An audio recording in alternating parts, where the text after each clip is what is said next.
Every day, something dramatic happens in the Caribbean that affects our lives. We'll give you the details. We'll give you the facts on Caribbean Perspective with Eddie Frederick. Host Eddie Frederick. So glad you can join us. Prime Minister of Trinidad and Tobago, Dr. Keith Rowley, and opposition leader Kamla Persad-Bissessar to meet soon for crime talks. This story takes the lead in today's edition of Caribbean Perspective for Monday, 18th September 2023, brought to you in association with our friends at Antillian Group. Details when we return. Believe in our strength, we'll stand by you. Protection from all perils, big and small. Reassurance we give, it's so clear to see. Peace of mind, that's our service guarantee.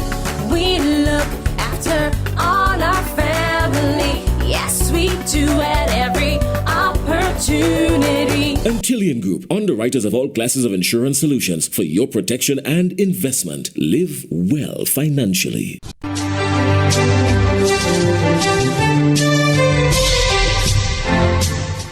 Welcome back. 3 days after the President called for unity to deal with crime, comes confirmation from the Prime Minister that he will make the first move to initiate discussions with the opposition leader of Trinidad and Tobago on crime-fighting legislation and other key security initiatives. CNC3's senior reporter, K. Marie Fletcher, has that story. Prime Minister Dr. Keith Rowley is willing to try again to work together with the opposition. Heeding advice from President Christine Kangaloo given in the Parliament just 3 days prior. Dr. Rowley said he will write to opposition leader Kamla Persad-Bissessar. I intend to write to her and to ask her to supply or to receive personnel from the government on the issue of crime, and the government will receive from her side on the issue of crime, and let us see what common ground exists that the Parliament can deal with. Dr. Rowley said trying to unite with the opposition is not something new, as he has been trying to do so even before he became Prime Minister. Rowley said he even voted for the People's Partnership-led government's budget in 2015. And when he became Prime Minister that year, he reached out to the opposition leader, thinking he'll be able to meet with mutual respect. But things did not go as planned. One of the problems that we have in the country is a total lack and loss of respect. Right? And as a result of that, after that first meeting, the way that first meeting went just made quite clear that future meetings were not on and they would serve no useful purpose. In addition to trying to work with the opposition, he said government has its own plans to tackle crime. In fact, crime was one of the topics on the agenda at his 3-day cabinet retreat. Dr. Rowley said the government is working alongside its ally, the United States, to tackle illegal firearms. Asked how the government plans to deal with violent crimes, such as recent deaths of family members killing each other, he said the country is simply a violent one. I'm sorry to say it, but when that happens, we have to come to the conclusion that we are a violent society. K. Marie Fletcher, CNC3 News. The St. Lucia Prime Minister Philip J. Pear has further explained the government's decision to recall Cressida Descartes-Pelias as police commissioner. Zane Romulus of the DBS News World reports. The reinstatement of Cressida Descartes-Pelias as police commissioner. Prime Minister Philip J. Pear explained that this would clear the way for younger leadership. That in the year of Descartes-Pelias' tenure, senior officers would undergo training to prepare them for her departure. Speaking on a local radio program on Thursday, the Prime Minister elaborated on the rationale behind recalling Descartes-Pelias. He believes that at least one of the current batch of senior police officers will be ready to assume the role in a year's time. There's Philip, there's Thomas, there's Shallery, who was there before. There's Philip, Thomas, Shallery, there's Gaston. There's a very promising, there's Dr. C. There's that, so we just, for our own reasons, we blow this thing out of the world. These are young, promising policemen. Philip is 47 years of age. Shallery, I think, is 50. You understand? So these are, Thomas is 30-something. You understand? So they are very young, promising policemen in the police force. But at the time, we thought that, listen to me, there's Philip and there's Shallery. Both of them, there's a level of well, I don't use the word cloud. There's some discussion around them. So he said, listen, let's settle that. Let us allow payers to return for 1 year. Settle. And then we take a decision on the new commissioner of police. Former National Security Minister Herman Gill Francis believes that the current National Security Minister should not have recalled Descat Pelius, as the force had officers who are already capable of being at the helm of the police force. Deputy Commissioner Ronald Phillip not being one of them. The current National Security Minister, on the other hand, sees things differently. Phillip wants things cleared. What does that mean? How is he going to be cleared? Because we've asked the Welfare Association, if you have anything against Philip Braden, don't live the young man's life in a cloud. Don't have the man's life on accusations. You understand? If you have anything on him, bring it forward. And what will happen from there? I can't say. I don't know. I can't predict what will happen. I can't. The Prime Minister has denied any political interference in the running of the police force and believes that the current succession plan will set the Royal Central Police Force on the right trajectory. For the DBS News World, I am Zane Romulus. You're listening to Caribbean Perspective with Eddie Frederick, in association with our friends at Antillean Group, underwriters of all classes of insurance solutions for your protection and investment. Live well financially.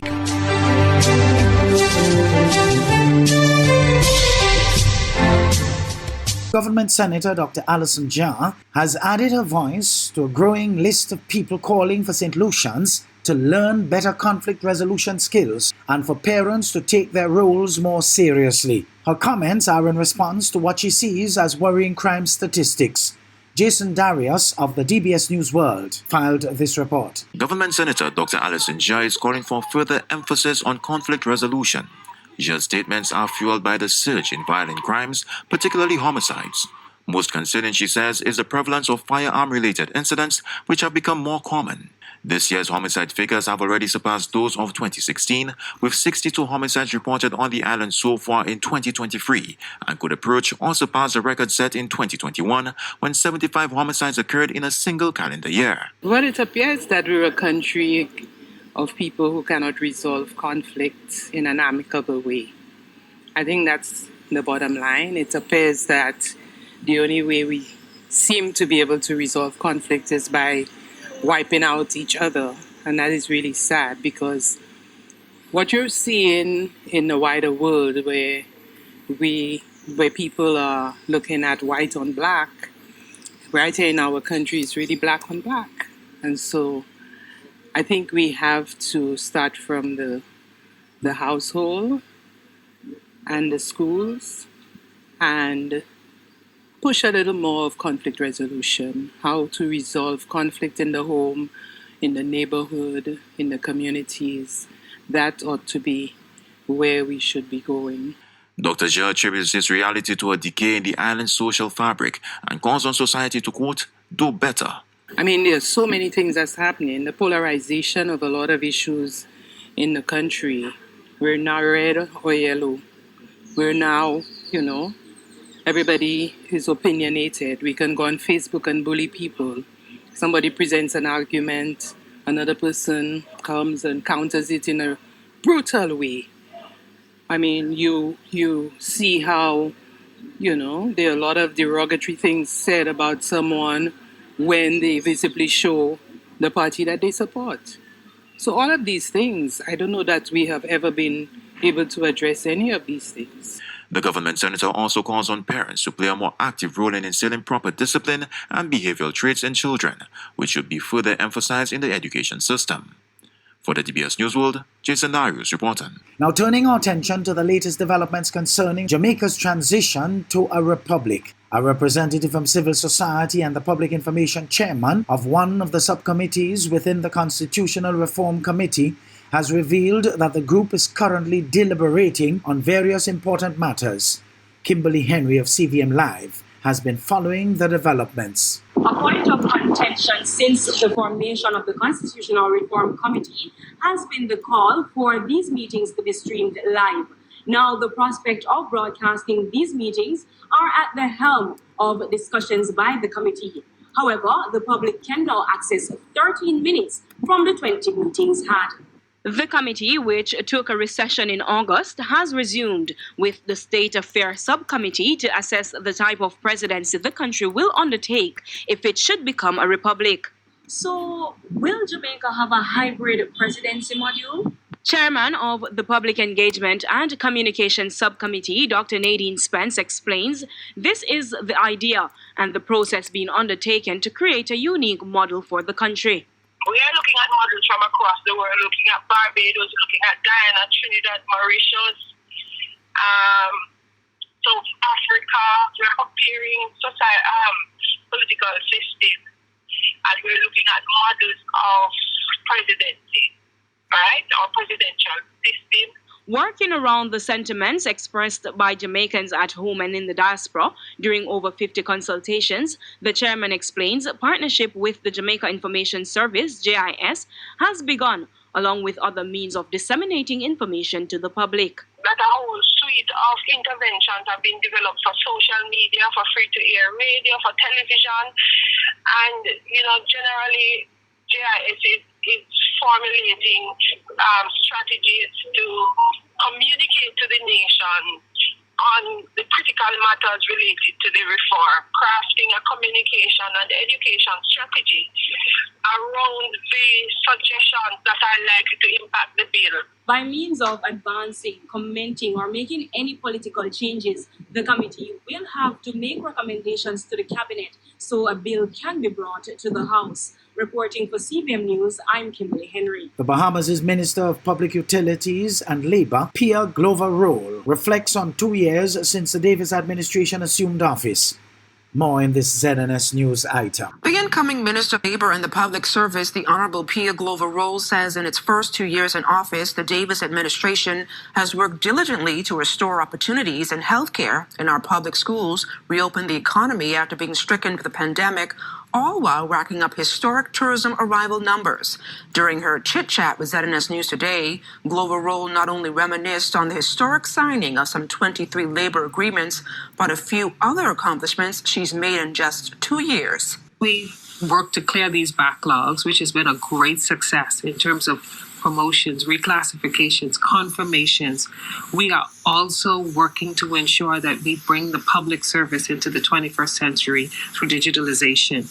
We've made great inroads in cleaning up our accommodations unit.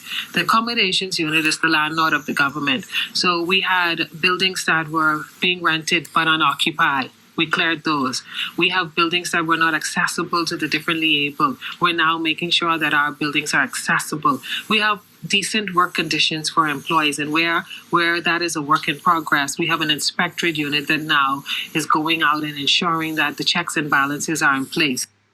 Minister Glover Roll, who is also a certified labor advocate, says her first order of business is to put greater emphasis on behavioralization in the workforce. I know something that has historically been an issue in the Department of Labor is accountability, verification when it comes to the notice of vacancy process, where we hire foreign employees and we say we're going to understudy with Bahamians, but nobody ever checks and balances that process to ensure that at the end of the day, the Bahamian actually assimilates into the role. So we're going to make sure in our focus as we speak in our Blueprint for Change on Bahamianization and ensuring that our workforce and our Bahamian workforce is strengthened.